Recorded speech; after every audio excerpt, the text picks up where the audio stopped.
Hello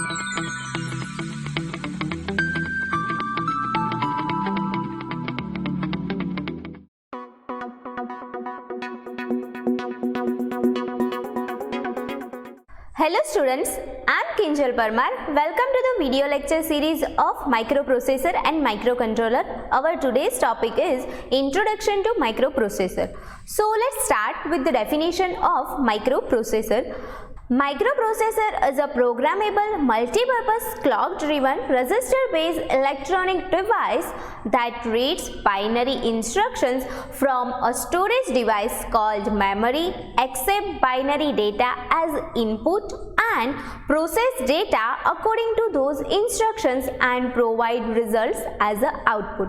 This microprocessor is a programmable, that means we can program according to our requirement.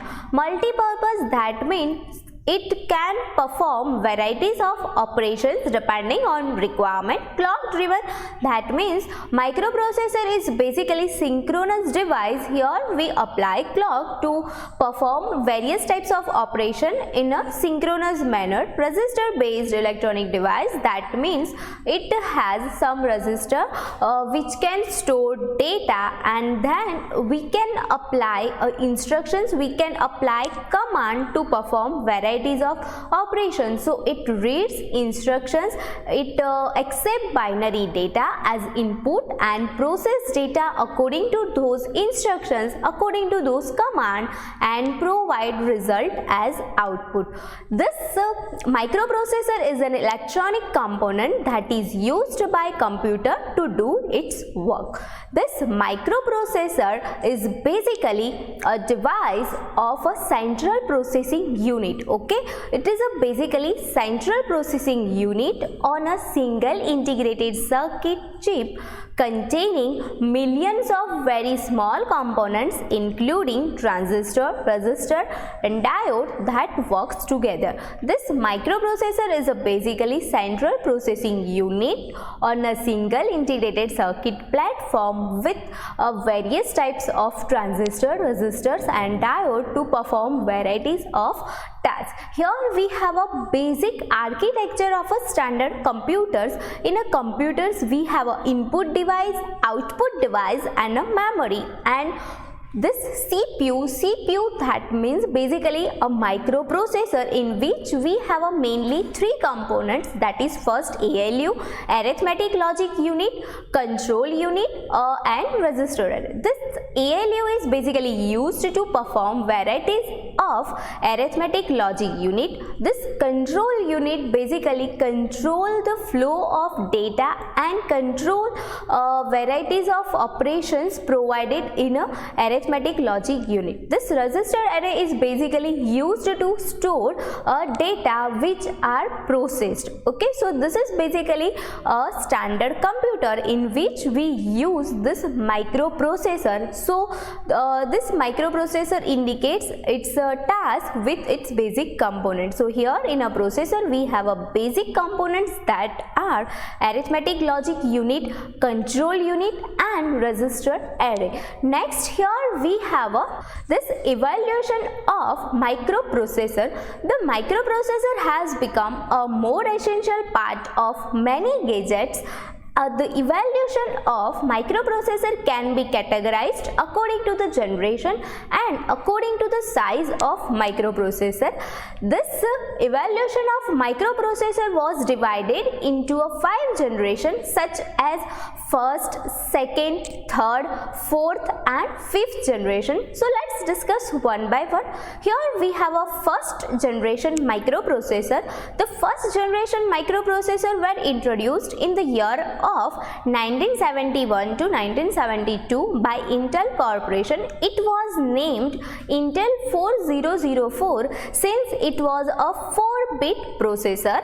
It was a processor on a single chip. It could perform simple arithmetic and logical operations such as addition, subtraction, Boolean OR and Boolean AND operations. So this first generation processor 404 is basically designed to perform a simple arithmetic operations. This first generation microprocessor had a control unit capable of performing control function like fetching and instructions from a storage device, then decoding it and then generating control pulse to execute it. Next we have a second generation microprocessor. The second generation microprocessor were introduced in 1973 again by Intel. It was a first 8-bit microprocessor which could perform arithmetic and logical operations on 8 bits. It was Intel 8008 and another improved version of Intel 8085. Then next we have a third generation microprocessor. The third generation microprocessor introduced in 1978 were represented by Intel's 8086, Xylon Z800 and 80286, which were 16-bit processor with performance like mini computer. Next we have a fourth generation microprocessor. As many industries converted from commercial microprocessor to in-house design, the fourth generation microprocessor are entered in an outstanding design with 1 million of transistors. So here we have a then fourth generation microprocessor, and this fourth generation microprocessor are designed with the several different companies. So 32-bit microprocessor are developed, but the most popular one is Intel 80386. Next there is a fifth generation microprocessor. From 1995 we are in a fifth generation microprocessor. After 80856, Intel came out with a new processor, namely Pentium processor, followed by a Pentium Pro CPU, which allows multiple CPU in a single system to achieve multiple processing. So here the other improved 64-bit processor are Celeron Dual Quad octa-core processor. This dual quad octa-core processor are basically a faster processing processors. Okay, so this fifth generation microprocessor were introduced here with dual quad octa-core processor.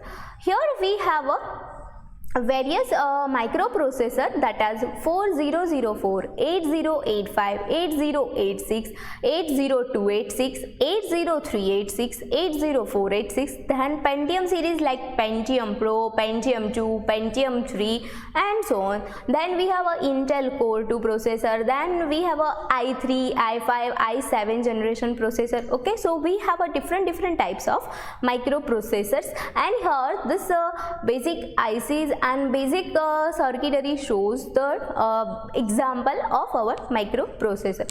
Here this Intel Core i7 microprocessor is represented. This microprocessor are basically categorized, and here we have a one table which shows the microprocessor, year of invention, its length, and what are the features or what are the identity of that microprocessor. First we have a 4004 microprocessor. It invented in 1971, 4-bit first microprocessor. Then we have a 8085 processor, year of invention is 1976, word length is 8-bit, so it is popular 8-bit processor. Then we have a 8086 microprocessor which invented in 1978. This is 16-bit microprocessor widely used in a PC XT. This 80286 is invented in a 1982, 16-bit processor widely used in a PC AD. This 80386 is invented in 1985, 32-bit microprocessor. It includes MMU on chip. Then we have a 80486 microprocessor. This invented in a 1989, 32-bit processor. It had 1.2 million transistor on a single platform. Then it next processor is a Pentium processor, which invented in a 1993, 32-bit processor. It includes 2 ALUs, 2 cache memory and 7.5 million transistor. Then this Pentium series are also there, Pentium Pro, Pentium 2, Pentium 3, Pentium 4 and so on. Next here we have a Itanium processor. It is invented in a 2001. This is 64-bit processor. This is 64-bit EPIC processor. So this all are the our various microprocessor. So what are the working, how this microprocessor works? So the microprocessor follows a sequence to execute the instructions, which is fetch, decode and execute. In a microprocessor we can instruct microprocessor, we can give command into the microprocessor. So what are the commands and whatever the instructions are given to microprocessor, first microprocessor fetch the instructions, okay, microprocessor fetch the instructions from a memory unit, and then after fetching the instructions it decodes in the language which processor can understand, okay. So if we fetch the instructions add, then this add instructions is basically decoded by a control unit. This control unit provide binary patterns. This control unit provide binary patterns related to this instructions, and according to that binary pattern whatever the operations are applied to the processor is then executed. So a microprocessor follows a sequence to execute any instructions is fetch, decode and execute. Here we have various features of a microprocessor that are low cost, high speed, small size, versatile, low power consumption, less heat generation, reliable and portable. So these all are the features of a microprocessor. Due to this all the feature, microprocessor gain so much interest for a various processing tasks. Thank you.